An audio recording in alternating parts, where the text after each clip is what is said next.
المرسلين وصلى الله على محمد وآله الطاهرين. أما بعد، قد قال الله سبحانه تبارك وتعالى في كتابه المبين وهو أصدق الصادقين. بسم الله الرحمن الرحيم. إنما يعمر مساجد الله من آمن بالله واليوم الآخر وأقام الصلاة وآتى الزكاة ولم يخش إلا الله. زندہ قوم اور مردہ قوم کی علامت کیا ہے؟ زندہ قوم کی علامت یہ ہے کہ مسجدیں آباد ہوں، حسینیاں آباد ہوں. جس قوم میں مسجد آباد ہو، حسینیاں آباد ہو، سمجھ جائیں کہ وہ قوم زندہ قوم ہے.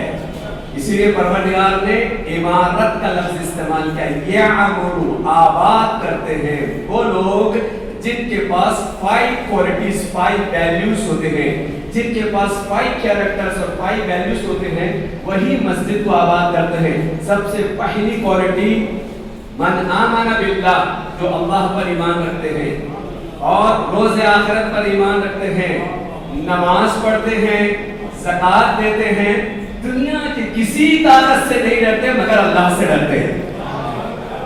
جن مومنین کے پاس یہ 5 کیریکٹرز ہوتے ہیں وہ مسجدوں کو ڈیولپ کرتے ہیں. آپ نے الحمدللہ کرناٹک اور دنیا کے تمام خیر افراد کے تعاون کے ذریعے سے اور یہاں کے انجینئرز، یہاں کے آرکیٹیکٹس، جیسے کہ انہوں نے گزارش پیش کی، اور ہمارے محترم مسجد اور شیخ افغانستان کے ادارے اور انجمن امامیہ اور دوسرے اداروں نے جو تعاون کے ساتھ اس مسجد کو آباد کیا.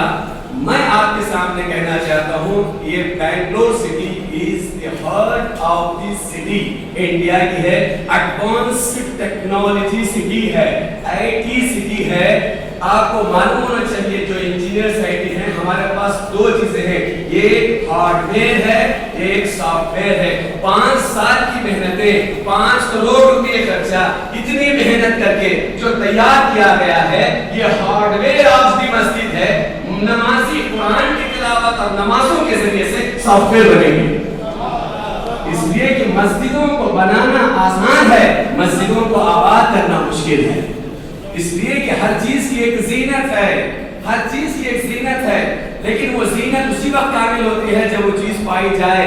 مسجد کی زینت نمازی ہیں اور مجلس کی زینت علی کا ذکر ہے.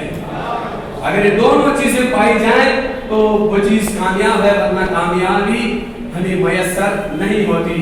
ایک مومن کا رشتہ مسجد کے ساتھ، میرے پاس بہت سے لوگ آتے ہیں کہتے ہیں مولانا بہاری میں لاٹ آف پرابلمز، ہمارے پاس پریشانی ہے، قحط ہے، بچہ بیمار ہے، ہم ادھر ادھر جاتے ہیں، کوئی بابا کے پاس جاتا ہے، کوئی عامل کے پاس جاتا ہے، کوئی تعویذ دینے کے پاس جاتا ہے. میں کہتا ہوں نوجوانوں، نہ بابا کے پاس جانے کی ضرورت ہے، نہ عامل کے پاس جانے کی ضرورت ہے، در بدر بھٹکنے کی ضرورت نہیں ہے. آ جاؤ، دعائیں کمیل پڑھو، دعائیں توسل تمہارے پاس ہے، دعائیں مطلبہ تمہارے پاس ہے، مسجدیں تمہارے پاس ہیں، قرآن تمہارے پاس ہے، صحیفے سجادیات تمہارے پاس ہے. مانگنے والے کی کمی ہے، عطا کرنے والے کی کمی نہیں ہے. رشتہ جوڑو مسجد سے. جس قوم کا رشتہ مسجد سے جڑا ہوتا ہے وہ زندہ قوم ہوتی ہے. دنیا کی کوئی طاقت اسے زیر نہیں کر سکتی. جب تک ان مسجدوں میں، ان خطبوں میں روح ہے، عبادت نہ ہو، کوئی فائدہ نہیں ہے. انسان نماز کو پڑھتا ہے، روزہ رکھتا ہے، حج رکھتا ہے، پروردگار عالم نہ ہمارے نمازوں کا محتاج ہے، نہ ہمارے روزوں کا محتاج ہے، نہ ہمارے حج کا محتاج ہے. وہی نماز ہے جس نماز سے کردار میں تبدیلی آ جائے. وہی روزہ ہے جس روزے کے ساتھ انسان کے اندر تقوی کا پاور پیدا ہو جائے.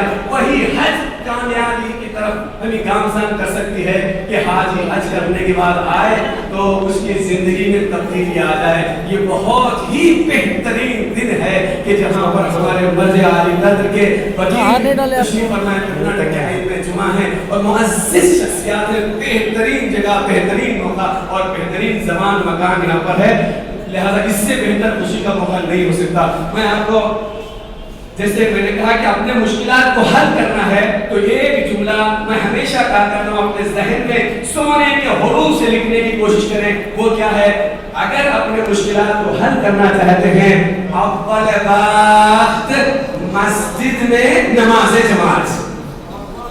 اول بات مسجد میں نماز جماعت. اول وقت نماز پڑھیں گے تو اللہ کی طرف سے ساری برکتیں جو ہے آپ کی زندگی میں نازل ہو جائیں گے, پریشانیاں ختم ہو جائیں گے, خوشحال زندگی کے ساتھ آپ آگے بڑھیں گے.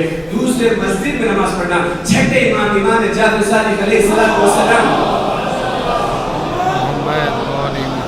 صحابی سے پوچھا, صحابی بتا کہ تو مسجد میں رہنا پسند کرتا ہے یا جنت میں جانا پسند کرتا ہے؟ تو نوجوان کیا جواب دیں گے؟ ہر کوئی یہی کہے گا I want to go جنت. ہر کوئی یہی چاہتا ہے کہ میں جنت میں جاؤں, کوئی جنت میں جاؤں. سب نے کہا مولا ہم جنت جانا چاہتے ہیں, کوئی نہیں چاہتا جنت. جب یہ جواب دے دیا تو پوچھنے والے نے پوچھا مولا آپ کہاں جانا چاہتے ہیں؟ تو امام صادق نے فرمایا تم سب جنت کو جانا چاہتے ہیں, میں مسجد کو جانا چاہتا ہوں. کہا کیوں؟ اس لیے کہ جنت کو جانا ہماری پسند ہے, مسجد میں آنا اللہ کی پسند ہے. لہٰذا میں اس جگہ جانا چاہتا ہوں جہاں پہ اللہ کی پسند ہو. مسجد جنت ہے, جنت کا نمونہ ہے. اگر آپ چاہتے ہیں کہ جنت کا نمونہ دنیا میں دیکھیں تو یہ مسجد میں آ جائیں, حسینیہ میں آ جائیں. جو سکون ہمیں ملتا ہے کسی اور جگہ ملتا نہیں ہے. اسی لیے ایک اور حدیث میں چھٹے امام نے فرمایا, صادق آل محمد علیہ السلام نے, المؤمن فی المسجد کالسمک فی الماء. مومن کا تعلق مسجد سے ایسا ہوتا ہے جیسے کہ مچھلی کا تعلق پانی سے ہوتا ہے. اگر مچھلی کو پانی سے جدا کر دیا جائے تو وہ مر جائے گی, مومن کو مسجد سے جدا کر دیا جائے گا تو وہ مر جائے گا. آیت اللہ علیہ نے سے سوال کیا, آقا how it is possible, مولا علی 1000 رکعت ایک رات میں پڑھتے تھے, how it is possible. ان کے شاگرد نے اسے سوال کیا تو ایک مرتبہ آیت اللہ علیہ نے کہا میرے شاگرد جا ذرا ایک لوٹا پانی لے کر آ, وضو کیا, وضو کرنے کے بعد نماز پڑھنے کی شروع کیا انہوں نے, اور رات بھر صبح ہوتے ہی 1000 رکعت نماز ختم ہو گئی. آیت اللہ علیہ نے کہا 1400 سال کے بعد علی کا غلام علی کا نام لے کر 1000 رکعت نماز پڑھ سکتا ہے تو علی کیوں نہیں پڑھے گا؟ اس کے بعد انہوں نے اپنے شاگرد سے سوال کیا, میرے شاگرد یہ بتا کہ دنیا کا سوئمر سب سے بڑا جو سوئمر ہے وہ کتنا تیرتا ہے؟ کسی نے کہا 2 گھنٹے 3 گھنٹے 4 گھنٹے. فلپین کا ایک سوئمر جس نے 12 گھنٹے تک تیرا تو اس کو انٹرنیشنل نوبل پرائز سے نوازا گیا. تو 12 گھنٹے تک اگر کوئی تیرے سوئمر تو اسے نیشنل انٹرنیشنل ایوارڈ. اس کے بعد وہ اپنے شاگرد سے سوال کرتے ہیں, بیٹا یہ بتا کہ مچھلی کا بچہ جو ابھی پیدا ہوا ہے وہ کتنے گھنٹے تیرتا ہے؟ تو اس نے کہا کہ 24 گھنٹے. کیوں؟ اس لیے کہ مچھلی کی حیات کا نام پانی ہے, مومن کی حیات کا نام مسجد ہے. محترم اپنے کو مسجد سے منتسب کرنے کی کوشش کریں, کنیکٹ کرتے ہیں. جتنا ہم مسجد سے کنیکٹ کرتے ہیں ہماری عبادت روحانیت آ جائے گی, ہم کامیاب ہو جائیں گے. اگر عبادت صرف عبادت ہو, اس میں روح عبادت نہ ہو. دیکھیے آج سارے دنیا کے مسلمانوں کا ایک مشکل مرحلہ ہے. وہ کیا مشکل ہے؟ اگر سارے دنیا کے مسلمانوں کا مشکل مرحلہ اگر ختم کرنا ہے تو یہ کہ ہم غدیر کو سمجھیں. قدیر اور ولایت سمجھ میں آ جائے تو خود بخود سارے مسائل میں حل ہو جائیں گے, آسانی کے ساتھ ہم جو ہے آگے بڑھ سکتے ہیں.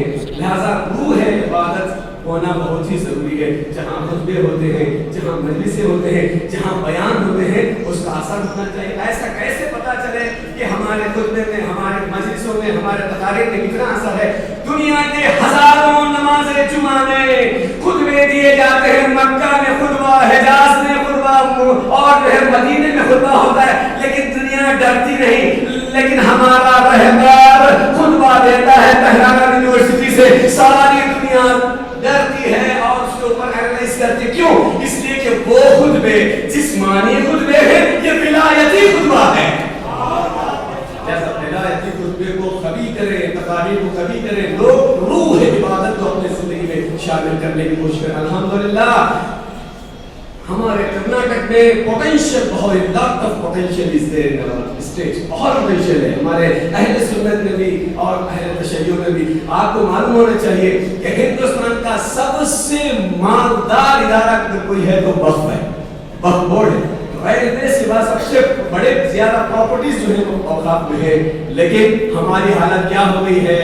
ہم لوگ انتظار کر رہے ہیں، ہم کو ایک مسجد بنانا ہے کسی ایک شہر میں کرناٹک کے یا کسی دیہات میں عاشق خانہ بنانا ہے. کینیڈا والے کب آئیں گے، امریکہ والے کب آئیں گے، افریقہ سے کب آئیں گے، وہ لوگ ہمیں مسجدیں بنائیں گے، وہ پیسہ دے ہمیں مسجد. ہماری مثال ایسی ہے کہ ہم لوگ اجالے میں سوئی گھوم رہے ہیں اور اندھیرے اجالے میں گم کر کے اندھیرے میں ڈھونڈ رہے ہیں.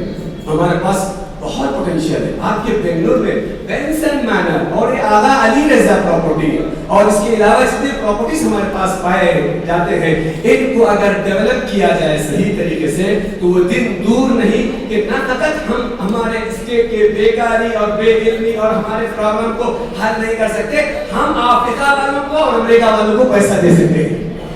لیکن اس کے لیے اتحاد کی ضرورت ہے، اس کے لیے اخلاص کی ضرورت ہے. کسی بھائی نے کہا اس کو ڈیولپ کرنے کے لیے کرک کو چھوڑنا ضروری ہے. جب تک ہمارے درمیان کرک ہوگی ہمارے کرناٹک کی زبان میں، اس وقت تک کسی طرح کا کوئی ڈیولپمنٹ ہونے والا نہیں. انشاءاللہ امید ہے کہ ہم سب مل کر جو کام شروع کیے ہیں، یہ مسجد سے ہمارا کام شروع ہوا ہے. ہم نے اوقاف سے کئی کام جو ہے کرنے کی کوشش کی ہے. بہت پیسہ جو ہے خود یہ مسجد قبرستان کمیٹی کو ریلیز کیا ہے. بہت بڑا پروجیکٹ بنانے جا رہے ہیں. اللہ تبارک و تعالیٰ سے میں دعا کرتا ہوں کہ اتحاد، اتفاق، ایثار، قربانی، جذبے کے ساتھ روز بروز ہماری کمیونٹی میں ترقی ہوگی. السلام علیکم ورحمۃ اللہ وبرکاتہ.